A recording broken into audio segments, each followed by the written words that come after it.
Relax business travel viewers அனைவருக்கும் வணக்கம். இன்றைக்கி நம்ம சேனலில் பார்க்க போகிற டாபிக் என்னென்னா, வீட்டில் இருந்து எப்படி ஒரு பிஸ்னஸை வந்து ரன் பண்ணுறது. அப்போ வீட்டில் இருந்து ஒரு பிஸ்னஸ் வேணும் அப்படின்னு சொன்ன உடனே வெளியில் மார்க்கெட்டில் என்ன பிஸ்னஸ் எல்லாம் அவைலபிலிட்டியாக இருக்குது அப்படின்னு சொல்லிட்டு நம்ம எல்லாருமே யூஸ்வலாக செக் பண்ணுறதா, என்ன பிஸ்னஸ் இருக்குது, இதெல்லாம் பண்ணலாம் அப்படின்னு சொல்லிட்டு ஃபுல்லும் நம்ம செக் பண்ணுவோம். ஆனால் செக் பண்ணுறதுக்கு முன்னாடியே நீங்கள் உங்களுக்கு என்ன வரும், நீங்கள் இதில் திறமையாக இருக்கீங்க அப்படின்னு சொல்லிட்டு ஃபஸ்ட்டு உங்களை வந்து நீங்கள் செக் பண்ணிக்கோங்க. சில பேர் வந்து நல்லா ஃபுட்டு சமைப்பாங்க, சில பேர் வந்து நிறைய கிராஃப்ட் ஒர்க்கு வரும், நமக்குள்ளாடி நிறைய திறமைகள் இருக்கும். அப்போ நீங்கள் நினைப்பீங்க மார்க்கெட்டில் இதெல்லாம் வாண்டட் இருக்கா இல்லையா அப்படின்ட்டு. மார்க்கெட்டில் எப்போவுமே வந்து நம்ம தான் மார்க்கெட்டை வந்து கிரியேட் பண்ணணும். யார் ஒருத்தர் வந்து மார்க்கெட்டை கிரியேட் பண்ணுறாரோ, டிமாண்ட் ப்ராடக்ட்டை வந்து யார் ஒரு சொல்யூஷனாக மக்களுக்கு கொடுக்குறாங்களோ அவங்க தான் பிஸ்னஸில் வந்து ரொம்ப டாப் மோஸ்ட் சக்ஸஸை வந்து பார்த்துருக்காங்க. எப்போவுமே மற்றவங்க என்ன பண்ணிட்டுருக்குறாங்க, மற்றவங்க என்ன சக்ஸஸ் பண்ணிட்டுருக்குறாங்கன்னு சொல்லி பார்க்குறத விட நீங்கள் உங்களுக்கு என்ன வரும், நீங்கள் இதில் திறமையாக இருக்கீங்க அப்படின்னு சொல்லிட்டு முதல்ல செக் பண்ணுங்கள். ஓகே, இப்போது வீட்டில் இருந்து ஒரு பிஸ்னஸ் பண்ணணும், எனக்கு ஏதாச்சும் ஒரு ஐடியா வேணும், ஐடியா கொடுங்க அப்படின்னா, இப்போ சில பேருக்கு வந்து வீட்டில் ஃபுட்டு நல்லா பண்ணுவாங்க, பேக்கரி ஐட்டம்ஸு, ஸ்வீட் ஐட்டம்ஸ் அதெல்லாமே வந்து அவங்களுக்கு ரொம்ப நல்லா வரும். இப்போ நீங்கள் உங்களுக்கு வந்து ஒரு ஃபுட்டில் நல்லா இன்ட்ரெஸ்டடாக இருக்குது அப்படின்னு சொன்னால் நீங்கள் என்ன பண்ணுங்கள், வீட்டில் உட்காந்துருந்துக்கிட்டே உங்களுக்கு என்ன ஸ்வீட் ஐட்டம்ஸு, காரம் ஐட்டம்ஸ் எல்லாம் வருமோ அது அவ்வளோ தேவையும் ஒரு 1 kgக்கு வந்து கொஞ்சமாக நீங்கள் ஒரு எவ்வளோ ப்ராடக்ட் பண்ணுறீங்க, ஒரு 5 இல்லை ஒரு 10 ப்ராடக்ட் பண்ணுறீங்க அப்படின்னா அந்த 10 ப்ராடக்ட்டுமே ஒரு 1 kg வச்சு நீங்கள் வந்து ட்ரை பண்ணுங்கள். ட்ரை பண்ணி அந்த ஃபுட் சாம்பிள்ஸை எடுத்து என்ன பண்ணுங்கள் அப்படின்னா, உங்கள் நியர்பையில் இருக்கக்கூடிய சூப்பர் மார்க்கெட்டு, ஹோட்டல்ஸு, அப்புறமா சின்ன சின்ன கடைகள் நிறைய இருக்கும், நம்ம இது மளிகை கடைன்னு சொல்லுவோம். ஸோ அந்த மாதிரி காலேஜுக்கு பக்கத்தில் இருக்கக்கூடிய ஷாப்பெல்லாம் இருந்துச்சுன்னு சொன்னால் உங்களுக்கு இன்னுமே வந்து ரொம்ப பெஸ்ட்டாக இருக்கும். அப்போ காலேஜ் முடிஞ்சு பிள்ளைங்கள்லாம் வெளியில் வராங்க அப்படின்னு சொன்னால், ஸோ அவங்க வந்து அந்த டைமிங்கில் வந்து என்ன வாண்டடாக அவங்க சாப்பிடுவாங்க. அப்படி சின்ன சின்ன இது கஸ்டமருக்கு உங்களுக்கு நிறைய ஃபுட்டு வரும், நிறைய நல்லா சமைப்பீங்க. பட் அதையும் தாண்டி இது நீங்கள் எந்த இடத்துல உங்கள் ஃபுட்டை வந்து சப்ளை பண்ண போகிறீங்களோ அந்த நியர்பை வந்து என்ன பீப்புள்ஸ் இருக்காங்க, அவங்களுக்கு என்ன லைக் இருக்குது, அந்த சொல்யூஷனை நீங்கள் கொடுத்தீங்க அப்படின்னு சொன்னாலே வந்து நீங்கள் வந்து சக்ஸஸாக ரன் பண்ண முடியும். அப்போது எல்லா கடையிலையுமே வந்து நீங்கள் வந்து சாம்பிள்ஸ் கொடுங்க. இப்போ இனிஷியலாக வந்து ஒரு 10 கடை 20 கடைன்னு சாம்பிள் கொடுக்காதுங்க. மினிமம் ஒரு 100 கடைக்கு வந்து நீங்கள் பிளான் பண்ணணும்.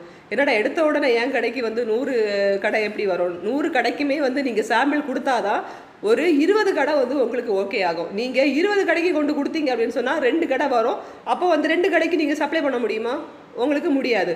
அதனால தான் சொல்கிறேன், 100 கடை இல்லை 150 கடைக்கு வந்து நீங்கள் சாம்பிள்ஸ் தான் கொடுக்க போகிறீங்க. கொஞ்சம் கொஞ்சமாக நீங்கள் கொடுங்க, நிறைய கேஜி கணக்கில் கொடுக்க வேண்டாம். ஒரு 100 கிராம்ஸ் இது மாதிரி நீங்கள் வந்து ஒரு 100 கடைக்கு பிளான் பண்ணி நீங்கள் வந்து மார்க்கெட்டிங் பண்ணுங்கள். ஒரு மார்க்கெட்டிங் பண்ணினீங்க அப்படின்னு சொன்னால் அதில் ஒரு ஃபிக்ஸ் பண்ணிக்கலாம். அந்த 100 கடையிலையுமே 80 கடை எனக்கு ஃபெயிலியர் தான் ஆகும், 20 கடை தான் எனக்கு வரும்னு மைண்டில் ஃபிக்ஸ் பண்ணிக்கோங்க.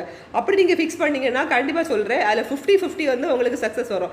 மினிமம் வந்து ஒரு 50 கடையாவது வந்து உங்களுக்கு ஓகே ஆகும். மைண்டில் வந்து எனக்கு 100 கடை எனக்கு வேணும் அப்படின்னு சொன்னால் அங்கே போயிட்டு நீங்கள் ஒரு 50 கடைக்கும் ஐயோ 50 தானே கிடச்சிருக்குன்னு சொல்லிட்டு மைண்டு ரொம்ப இதாயிரும். ஸோ நீங்கள் ஒரு பிஸ்னஸ் உள்ளாடி இறங்கும் போதே முதல்ல வந்து ரொம்ப இம்பார்ட்டண்டான விஷயம் வந்து நம்மளுடைய மைண்டை வந்து நம்ம செட் பண்ணணும். எடுத்த உடனே வந்து நான் வந்து 1 டேல எனக்கு growth இவ்வளோ வந்துடும் அப்படின்னு சொல்லிட்டு நீங்களே வந்து ஒரு கால்குலேஷன் வந்து மைண்டில் போடக்கூடாது. எப்போவுமே வந்து ஒரு ரொம்ப லோவில் இருந்து தான் வந்து ஹையாகவே வந்து நீங்கள் திங்க் பண்ணணும். ஸோ இந்த மாதிரி நீங்கள் பிளானிங் பண்ணிங்கன்னா வீட்டில் இருந்து ஒரு நல்ல ஒரு ஹோம் ஃபுட்டு வந்து உங்களுக்கு சப்ளை பண்ண முடியும். இப்போது இல்லை எனக்கு வந்து ஃபுட்டு இதுக்கு வராது, வேறு ஏதாச்சும் பிஸ்னஸ் அப்படின்னு சொன்னால், இப்போ லேடிஸ் நிறைய பேர் இருக்காங்க, நாங்கள் என்ன பண்ணணும்னு ஒரு ஐடியா கிடையாது அப்படின்னு சொல்லி, எதுவுமே ஐடியா இல்லை, எனக்கு வந்து எந்த ஒரு டேலண்ட்டும் கிடையாது, மீன்ஸ் டேலண்ட் கிடையாதுன்னு கிடையாது, எனக்கு வந்து எந்த ஒரு ஃபுட்டும் உருவாக்குறதுக்கோ இல்லை அதுக்கோ எனக்கு டைம் கிடையாது.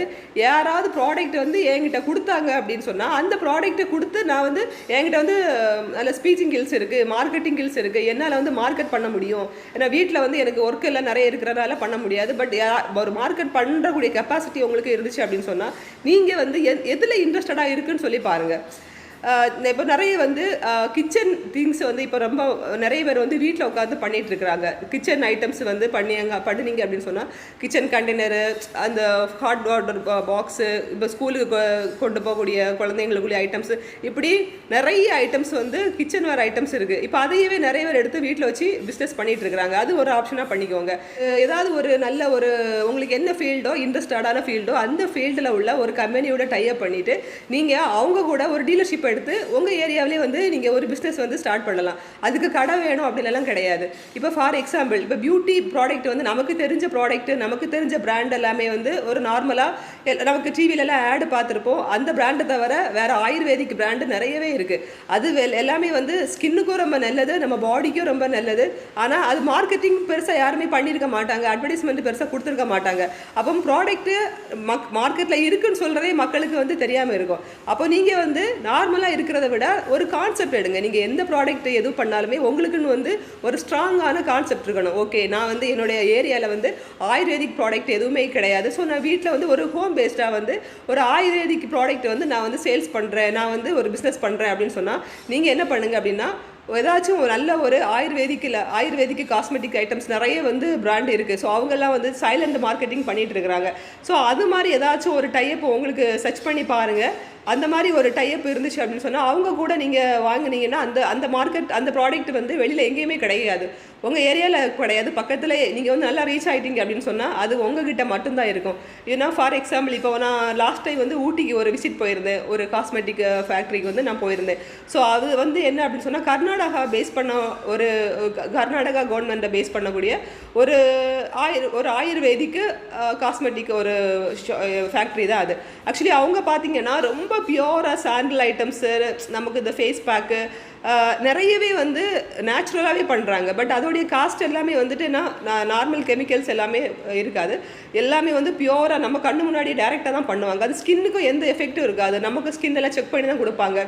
ஸோ இந்த மாதிரிப்பட்ட கம்பெனி கூட நீங்கள் வந்து டைப் பண்ணி நான் வந்து எங்கள் ஏரியாவில் நாங்கள் பண்ணுறேன் அப்படின்னு சொல்லும்போது அப்போ உங்களுக்கே ஒரு இன்ட்ரெஸ்ட் இருக்கும். சரி, ஓகே, மார்க்கெட்டில் நீங்கள் யார்ட்டையாச்சும் கொஞ்சம் எக்ஸ்பிளைன் பண்ணும்போதும் புதிய ப்ராடக்டாக இருக்கும், அவங்களும் ஈஸியாகிட்டு வாங்கிடுவாங்க. சரி, ஓகே அப்படின்னு நீங்கள் வந்து சாம்பிள்ஸ் எல்லாம் கொடுப்பாங்க, நீங்கள் அதே கூட நீங்கள் செக் பண்ணிக்கணும். ஸோ பியூட்டி ரிலேட்டடாக இன்ட்ரெஸ்ட் இருக்கிறவங்க வந்து நீங்கள் இந்த மாதிரி ட்ரை பண்ணுங்கள். இல்லை கிச்சன் அந்த மாதிரி இன்ட்ரெஸ்ட் இருக்கிறவங்களுக்கு கிச்சன் வேறு ஐட்டம்ஸ் நிறையவே இருக்குது, இல்லை அதை ஒரு செக்மெண்ட் அடுத்து வீட்டில் வச்சு பண்ணணும் அப்படின்னு சொன்னால் அது நீங்கள் பண்ணிக்கோங்க. இல்லை ஃபுட்டு ரிலேட்டடாக எனக்கு வந்து இன்ட்ரெஸ்டட் அப்படின்னு சொன்னால் ஃபுட்டு ரிலேட்டடாக பண்ணுங்கள். இல்லை எனக்கு வந்து நல்ல ஒரு டெய்லரிங் வரும் அப்படின்னு சொன்னால் நீங்கள் வீட்டிலேயே என்ன பண்ணுங்கள் அப்படின்னா, ஃபஸ்ட்டு இனிஷியலாக நீங்கள் உங்களுக்கு பக்கத்தில் இருக்கிறவங்களுக்கெல்லாம் ஸ்டிச் பண்ணி கொடுங்க.